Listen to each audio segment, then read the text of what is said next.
дальше я хочу передать, простите, Татьяна Никитичу. У меня просто вопрос, как это нет цензуры? Как это? Куда она делась? Когда она последние плавно на протяжении 10 лет все больше и больше увеличивается и тушит.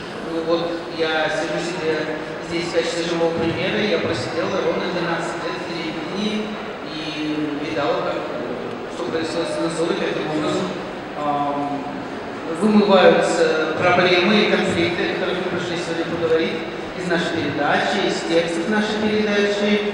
Причем сначала робкие попытки убрать. Давайте смягчим, давайте не будем, давайте не надо. Да это будет гораздо художественнее, если вы вот здесь эту фразочку вырежете. Вот такие нам были советы.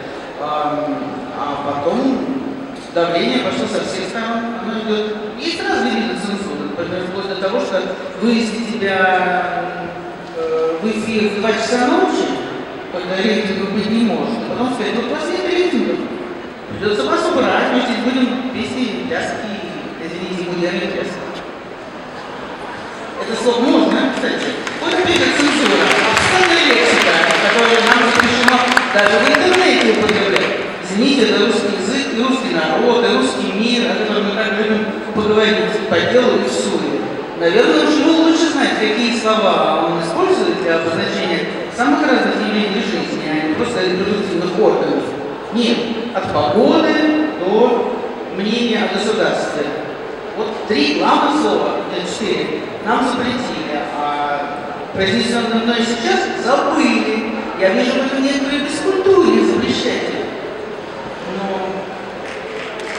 народ победит.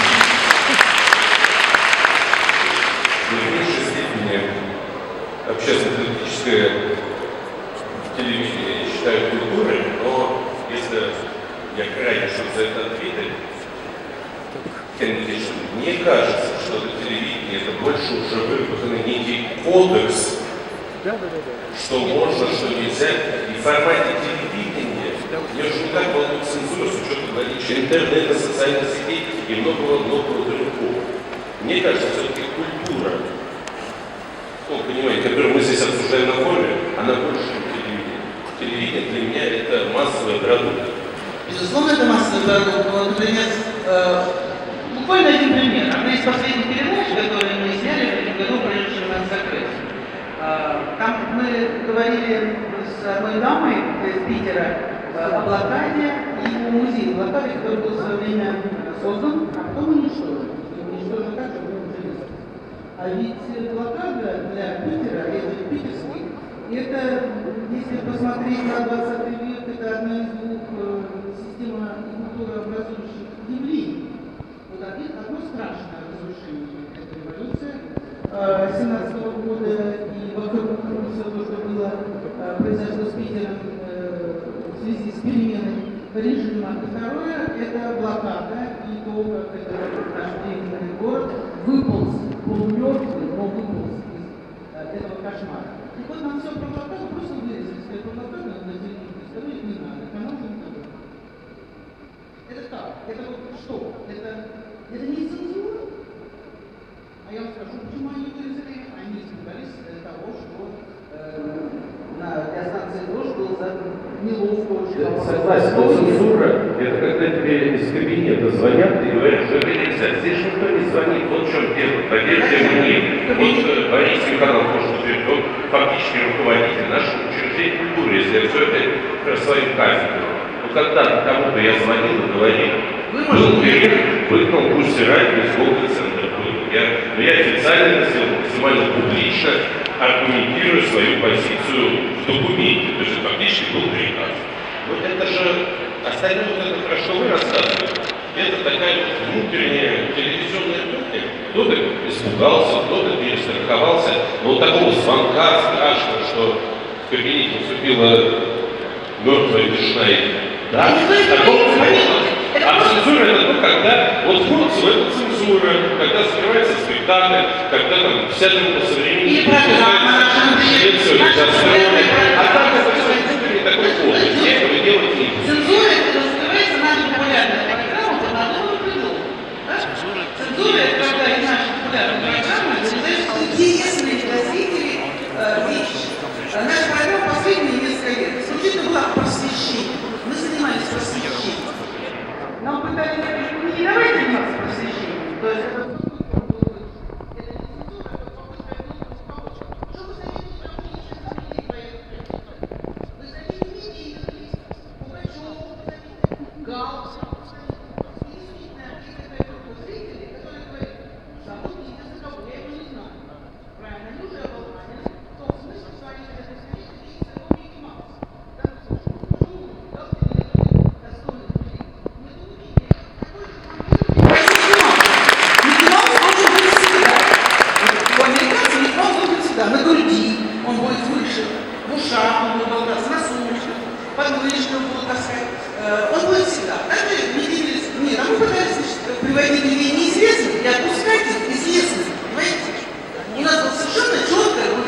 передачи, которые нервируют и провоцируют, они цветут и пахнут, потому что... Ребята, позвольте вам ответить, человек, который для меня является российским телевидением, я уже Константинович взял микрофон, поэтому мы все замолкали. Я могу сказать, что много лет назад я из Дуни разводил программу под названием «Правый марш», и они говорят, нет, мы хотим делать другую программу. Будет приходить человек, будет с ним разговаривать, потом будем писать, какой он дурак.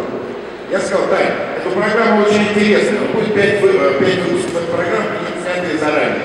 А дальше люди не будут ходить, потому что, во-первых, особенно, так сказать, известные люди, занимающиеся творчеством, в общем, с потревоженной сексуальностью, они страшно не любят, когда их обсуждают в негативном контексте. И в этой программе есть определенная обреченность, потому что через некоторое время будут ходить только фрики, или люди, которым уже некуда пойти просто. И поэтому, то, что на самом деле, я хочу защитить канал НТВ, программа Тани и Дуни шла много лет, на самом деле. И то, что там приходили разные люди, в том числе никому неизвестные, но мне многие из них были известны, я по возможности, только мое время смотрел. Но то, что НТВ, в общем, совершал в определенной степени подвиг, что он держал программу, это точно для их аудитории, в их аудитории не попадает. Хочу защитить коллег, они действительно, знаете, любая программа, прожившая более трех лет, является долгожителем. Я сказала, что наша программа существовала 12 лет, из них на НТВ 10. Это 4 раза прожили жизнь. Да, это. Вот. И НТВ, мы не менялись, разве что становились все более толерантными по отношению к неизвестным людям. Менялся канал, и он сменил аудиторию. Сначала мы были его аудиторией, когда нас звали. После этого канал развернулся совершенно в другую сторону и стал скоморошествовать и подлечить. В общем, сейчас абсолютно катастрофически потерял какое-то уважение к той аудитории, для которой работал я. Что там делается сейчас, мне даже страшно сказать. То, что Бодин совершил этот канал, держа нас в своем году гадюшники, как маленький пятачок такой, вот что еще бывает. Всегда зоопарк, знаешь, кому-то одного уже странно. Ест странно, смеет он часто лежит спиной к зрителям, такой полочек, и не поворачивается, даже если дети палку стучат по груди. Вот это были мы. Знаете, я на самом деле опоздал на четверть часа, и в следующий четверть час я пытаюсь понять, о чем разговор, потому что у нас в данном случае мысли и идеи скачут как лошадки на ипподроме. Значит, что неправильно.